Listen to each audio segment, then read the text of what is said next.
চলো আজকের ক্লাসে আমরা গো এই ওয়ার্ডটাকে ব্যবহার করে প্রচুর কথাবার্তা বলি। যেমন গো অনলাইন, অনলাইন করা; গো শপিং, শপিং এ যাওয়া; গো সুইমিং, সুইমিং এ যাওয়া; গো ম্যাড, পাগল হয়ে যাওয়া; গো অ্যাব্রড, বিদেশে যাওয়া; গো স্লোয়ার, ধীরে ধীরে যাওয়া; গো ফাস্টার, তাড়াতাড়ি যাওয়া; গো ফর ইট, এটা করো; গো অ্যাহেড, এগিয়ে যাও; ফ্রম দি গেট গো, শুরু থেকেই। এরকম প্রচুর সেন্টেন্স।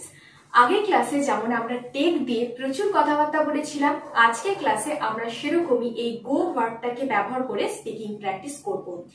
আমরা যদি আমাদের স্পিকিং স্কিলকে ইমপ্রুভ করতে চাই তাহলে এই ধরনের টেকনিক জাস্ট অসাম, যেখানে আমরা একটা মাত্র ভার্ব গো কে ব্যবহার করে প্রচুর কথাবার্তা বলতে পারছি। আর প্রতিটা কথাবার্তাই কিন্তু আমাদের প্রতিদিনকার জীবনে প্রয়োজনীয় বাক্য। তাহলে চলো আজকের ক্লাসে আমরা এই গো দিয়ে স্পিকিং প্র্যাকটিস করি। Welcome you back to the channel. I am Anushila, you are watching Delightful Learning with Onu. Without any further delay, let's jump into. দেখো গো ভার্বের ফর্ম গুলো আমরা প্রথমে জেনে নিই। মেন ভার্ব যেটা সেটা হচ্ছে গো, মানে আমরা প্রেজেন্টের ক্ষেত্রে গো ব্যবহার করব। পাস্টের ক্ষেত্রে করব went, WENT, went। Past participle হবে গন, GONE, গন। তাহলে গো, ওয়েন্ট, গন। আর যদি কন্টিনিউয়াস হয় তাহলে গোয়িং, GOING, গোয়িং। সব ফর্মগুলো প্রথমেই জেনে নিলাম, তাহলে আমরা আমাদের সিচুয়েশন অনুযায়ী এই ফর্মগুলো ব্যবহার করতে পারবো। গো, ওয়েন্ট, গন, গোয়িং। দেখে নিই প্রথম সেন্টেন্সটা কি আছে। আমি প্রতি রবিবার শপিং এ যাই। আমি প্রতি রবিবার শপিং এ যাই। I go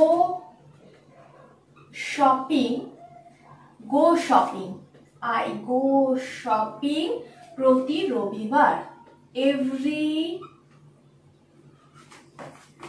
Sunday. I go shopping every Sunday, মানে আমি প্রতি রবিবার শপিং এ যাই।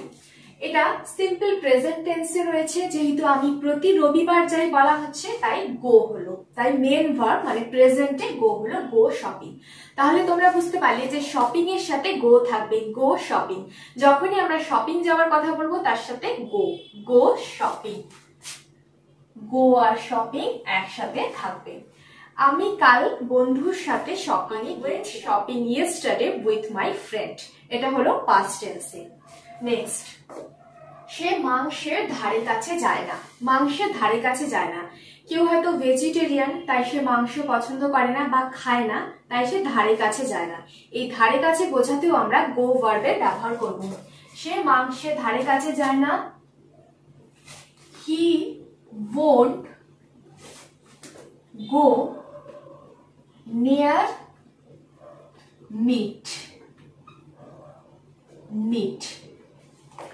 He won't go near meat. Go near মানে কাছে যাওয়া, মাংসের কাছে যাওয়া, go near। তাহলে near আর go কিন্তু একসাথে হলো, go near মানে ধারে কাছে যাওয়া। He won't go near meat, MEAT, meat। এখানে won't কেন হয়েছে? এটা will not হিসেবে ব্যবহার করা যেতে পারে, কিংবা সে অভ্যস্ত নয় এরকম বোঝানো হচ্ছে। won't মানে সে অভ্যস্ত নয়। He won't go near meat, তাহলে go near। এখানে হলো গো শপিং, গো নিয়ার। নেক্সট, এটা হতে দাও। এটা হতে দাও, আমরা এরকম বলে থাকি, এটা হতে দাও। তার জন্য আমরা বলবো give it a go, give it আ গো। এই ক্ষেত্রেও গো এর ব্যবহার হচ্ছে, গিভ ইট আ গো, এটা হতে দাও, গিভ ইট আ গো। চলো বাইরে যাই সতেজ বাতাস নি। চলো বাইরে যাই সতেজ বাতাস নি। চলো বলা হয়েছে, তাই let's go outside to get some সতেজ বাতাস, fresh air. Let's go outside to get some fresh air. Let's go outside মানে বাইরে যাওয়া, go outside, let's go, let us go outside, চলো আমরা বাইরে যাই। টু ফ্রেশ এয়ার মানে সতেজ বাতাস নিতে, to get some fresh air. তাহলে গো আউটসাইড বাইরে যাওয়ার ক্ষেত্রেও আমরা গো আউটসাইড ব্যবহার করছি। নেক্সট, আমাকে অনলাইন হতে হবে মেল চেক করার জন্য। সেন্টেন্সটা দেখাচ্ছে বড় কিন্তু ইংরেজিটা একদমই ছোট।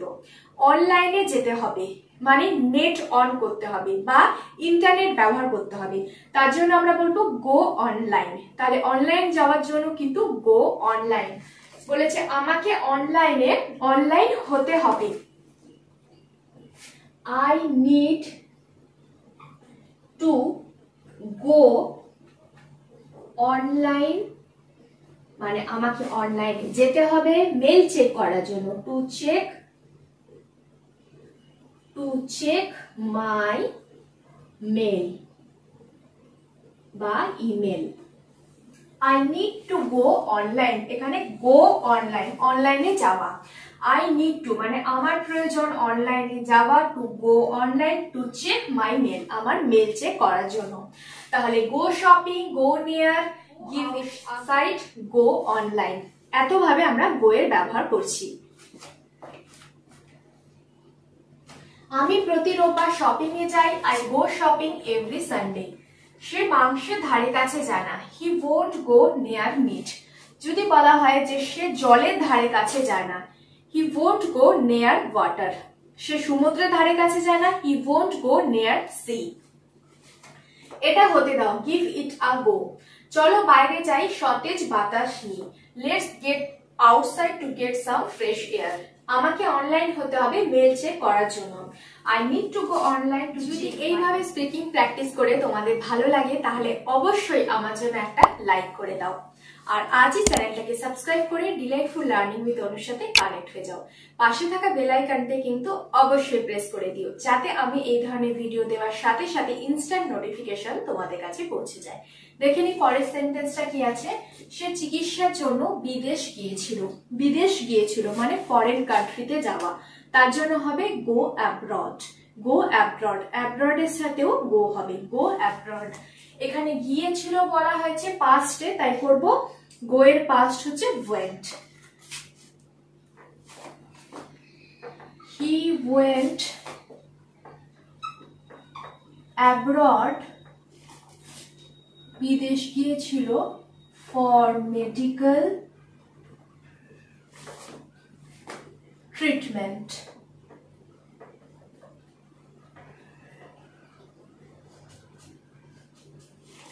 He went abroad, বিদেশে গিয়েছিল ফর মেডিকেল ট্রিটমেন্ট মানে চিকিৎসার জন্য। দেখো একটু টিটা সাইডে হয়ে গেছে, TREATMENT, ট্রিটমেন্ট। নেক্সট, অবশ্যই এগিয়ে যান। কেউ আমাদের হয়তো কিছু জিজ্ঞাসা করছে যে এটা কি করব বা এটা করতে পারি, আমরা বলি অবশ্যই করুন বা অবশ্যই এগিয়ে যান। তার জন্য বলবো শিওর গো অ্যাহেড।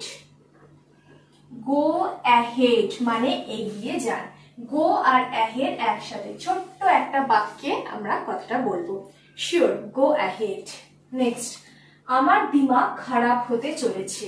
দিমাগ খারাপ হতে চলেছে মানে এটা বিভিন্ন সেন্সে হতে পারে, খুব এক্সাইটমেন্টে বা খুব আনন্দে হতে পারে, কিংবা হয়তো প্রচুর কাজের প্রেসারে বা আমি হয়তো খুব গুরুত্বপূর্ণ কোনো জিনিস খুঁজে পাচ্ছি না, তখন আমরা বলে থাকি আমার দিমাগ কিন্তু খারাপ হতে চলেছে।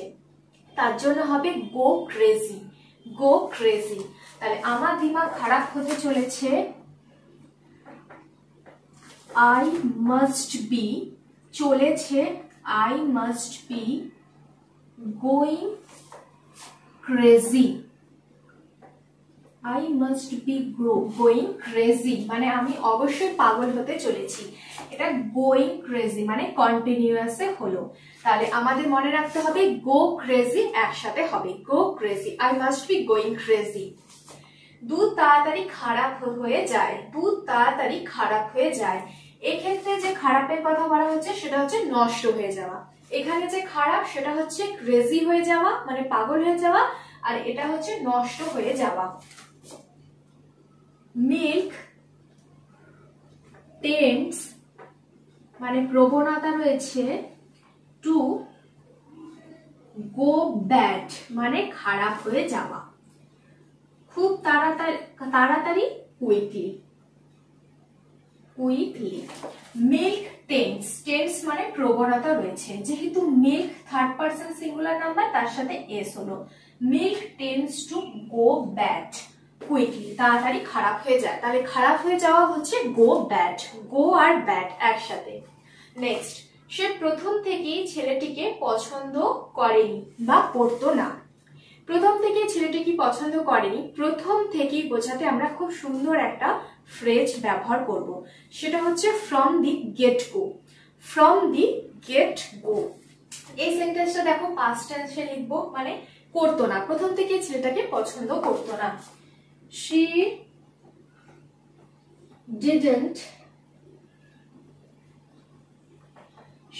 didn't like the boy, ছেলেটিকে, from the get go. She didn't like the boy from the get go. From the get go মানে শুরু থেকে, from the get go মানে হচ্ছে শুরু থেকে। তাহলে আমরা গেট এখানে গো দিয়ে কি শিখলাম? একটা হচ্ছে went abroad মানে go abroad, go ahead, go crazy, go bad, from the get go। সে চিকিৎসার জন্য বিদেশ গিয়েছিল, he went abroad for medical treatment। অবশ্যই এগিয়ে যান, sure, go ahead। আমার দিমাগ খারাপ হতে চলেছে, I must be going crazy। দুধ তাড়াতাড়ি খারাপ হয়ে যায়, milk tends to go bad quickly। সে প্রথম থেকে ছেলেটিকে পছন্দ করতো না, she didn't like the boy from the get go। আরো কিছু সেন্টেন্স আমরা গো দিয়ে তৈরি করতে পারি, যেমন go together মানে খাপ খাওয়া বা মানানো। Black colour goes together with lots of colour, কালো রঙের সাথে কিন্তু অনেক রঙই মানায় বা অনেক রঙই যায়, তাহলে go together. Go slower please, আস্তে চালান দয়া করে। গো ফাস্টার মানে তাড়াতাড়ি চলো। লেট ইট গো, এটা বাদ দাও বা এটা যেতে দাও। সে 10টায় কাজে যায়, he goes to the work at 10 AM। তাহলে go to the work, go to the school, go to the market, এইভাবে আমরা go এর ব্যবহার করতে পারি। So that's the end. It brings me at the end of the class. এই ক্লাসটা যদি সত্যি তোমাদের ভালো লেগে থাকে তাহলে অবশ্যই একটা লাইক করে দিও, আর আজই চ্যানেলটাকে সাবস্ক্রাইব করে ডিলাইটফুল লার্নিং উইথ অনুর সাথে কানেক্ট হয়ে যাও। ভিডিওটাকে বেশি বেশি করে শেয়ার করে দিও, যাতে তোমাদের ফ্রেন্ডসরা বা ফ্যামিলি মেম্বার্সরা এই ভিডিও থেকে কিছু অন্তত ইনফরমেশন পেতে পারে। তোমরা সবাই খুব ভালো থেকো, সুস্থ থেকো। Till then stay positive, always be happy. God bless you all.